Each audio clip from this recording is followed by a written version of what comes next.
పార్వతీపురం పట్టణంలో శుక్రవారం రాత్రి భారీ అగ్ని ప్రమాదం జరిగింది. మున్సిపల్ కార్యాలయం ఎదుట ఉన్న పాత సామాన్ల దుకాణంలో అకస్మాత్తుగా మంటలు చెలరేగాయి. దీంతో స్థానికులు భయాందోళన చెందారు. విషయం తెలుసుకున్న అగ్నిమాపక సిబ్బంది మంటలను అదుపు చేశారు. World audio visual entertainment summit advisory బోర్డులో భాగం కావటం గర్వంగా ఉందని మెగాస్టార్ చిరంజీవి అన్నారు. నిన్న ప్రధాని మోదీ నిర్వహించిన ఆన్లైన్ బోర్డు మీట్లో అమితాబ్, రజనీ, చిరు, నాగ్, షారుఖ్తో పాటు ముఖేష్ అంబానీ పాల్గొన్నారు. వేవ్స్ కోసం అభిప్రాయాలు పంచుకోవటం ఆనందంగా ఉంది. నన్ను ఈ బోర్డులో భాగం చేసిన ప్రధాని మోదీకి ధన్యవాదాలని చిరు పేర్కొన్నారు. తెలంగాణలో ఓవైపు యాసంగి వరి సాగు కీలక దశకు చేరుకున్న సమయంలో రైతన్నల్ని యూరియా కొరత వేధిస్తుంది. సుమారు 50 లక్షల ఎకరాలలో ఈ సీజన్ వరి సాగు అవుతుంది. గత నెలల్లోనే 90% వరి నాట్లు పూర్తయ్యాయి. ఇలాంటి దశలో కీలకమైన యూరియా దొరక్కపోవడం అన్నదాతల్లో ఆందోళన పెంచుతుంది.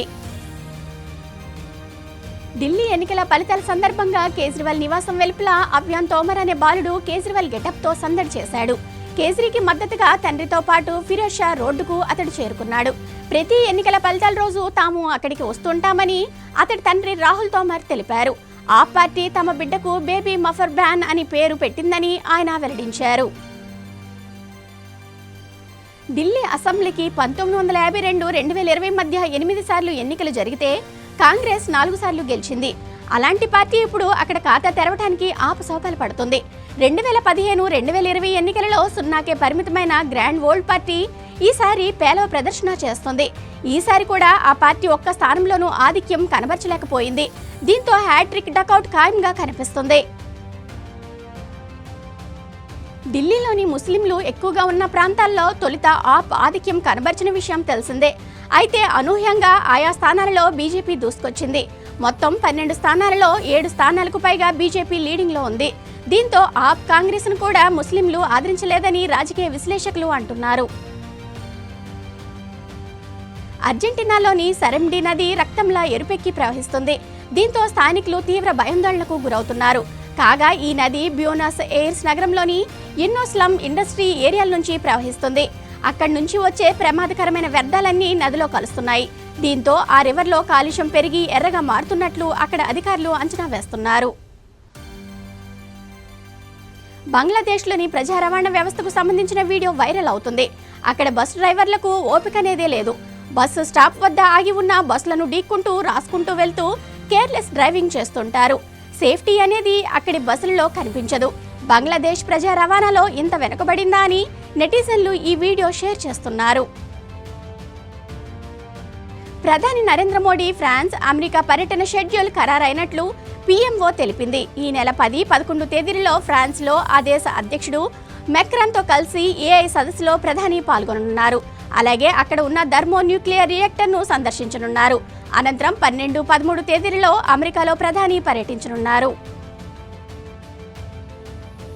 నల్గొండ జిల్లా నాగార్జునసాగర్ బుద్ధవనంలో నిర్వహిస్తున్న త్రిపీఠిక పట్టణ ఉత్సవాలను తెలంగాణ రాష్ట్ర పర్యాటక శాఖ ముఖ్య కార్యదర్శి స్మితా సబర్వాల్ పరిశీలించారు.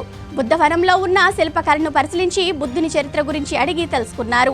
వివిధ దేశాల నుంచి బౌద్ధ భిక్షువులు ఇక్కడకు వచ్చి ఇలాంటి బృహత్తర కార్యక్రమాన్ని ఏర్పాటు చేయటం అభినందనీయమన్నారు. 27 ఏళ్ల తర్వాత దేశ రాజధానిలో కమలం గెలుపు దాదాపు ఖాయమేనని విశ్లేషకులు అంచనా. కేంద్ర బడ్జెట్లో ప్రకటించిన 12 లక్షల రూపాయల వరకు ఆదాయ పన్ను మినహాయింపు మిడిల్ క్లాస్ను బీజేపీ వైపు తిప్పిందని పేర్కొంటున్నారు. అలాగే 10 ఏళ్ల ఆ పాలనపై వ్యతిరేకత, కాంగ్రెస్ ఓట్లు చీలటం కూడా కలిసొచ్చిందని చెబుతున్నారు. అంబేద్కర్ కోనసీమ జిల్లాలోని అంతర్వేదిలో శ్రీ లక్ష్మీ నరసింహస్వామి కళ్యాణోత్సవం వైభవంగా జరిగింది.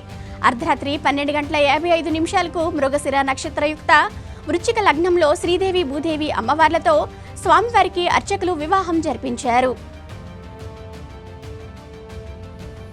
ఒంగోలు రూరల్ పిఎస్లో డైరెక్టర్ ఆర్జీవీని నిన్న 9 గంటల పాటు 41 ప్రశ్నలు అడిగినట్టు సమాచారం. వాటిలో 90% ఆయన సమాధానాలు చెప్పినట్లు తెలుస్తోంది. అనంతరం మళ్లీ విచారణకు రావాలని పోలీసులు చెప్పారు. అలాగే మరో కేసులో ఆయనకు గుంటూరు సిఐడి నోటీసులు ఇచ్చి ఈ నెల 10న విచారణకు రావాలంది. వైసీపీ హయాంలో ఇంటి పట్టాలు పొందిన అనర్హులను గుర్తించి రద్దు చేయాలని ప్రభుత్వం ఆదేశించింది. 15 రోజులలో ప్రక్రియ పూర్తి చేయాలని స్పష్టం చేసింది. లబ్ధిదారులకు కారు ఉందా, కుటుంబంలో ఎక్కువ మంది పట్టాలు పొందారా తదితర వివరాలు సేకరించాలని పేర్కొంది. ఈ నెల 24 నుంచి ఏపీ అసెంబ్లీ సమావేశాలు నిర్వహించనున్నట్లు ప్రభుత్వం తెలిపింది. 28న లేదా మార్చి 3వ తేదీ బడ్జెట్ ప్రవేశపెట్టే అవకాశం ఉంది. 15 రోజుల పాటు సమావేశాలు నిర్వహించాలని ప్రభుత్వం భావిస్తున్నట్లు సమాచారం.